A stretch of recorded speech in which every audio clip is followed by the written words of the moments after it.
When your team's to-dos don't get done, the business stalls, but your culture stalls even more. Hi, my name is Chris Beer. I'm an integrator and a regular everyday user of the EOS toolset. And based on my work with multiple teams that have run on EOS, here's an unlock that most teams miss. Your team builds its culture one tiny action at a time. So those follow-throughs matter. Here's what's really happening under the surface when to-dos or action items are dropped.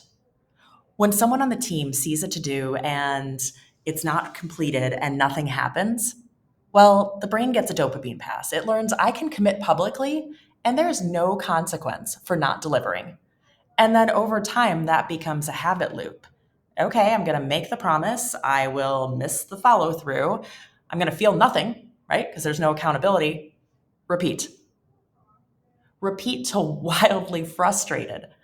That's how cultures drift into mediocrity, silently, but it happens one action at a time. So think about that. It's empowering because that means that one action at a time, you can reverse it, you can fix it. And what do you need to fix it? Well, so you don't need shame, you need more structure.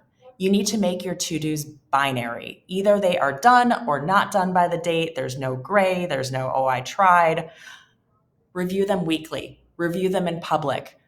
Make sure to add names, add dates, put them into your meeting management software, and then celebrate consistent closers. Follow through is contagious. So celebrate the individuals and then celebrate the team. Remember, you want to see 90 above week over week. When people see that accountability actually means something, they're going to take it seriously. So you don't need louder punishments, you need tighter promises, consistency, and a team that keeps each other accountable.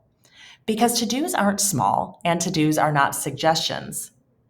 They are proof that you run a company that finishes what it starts.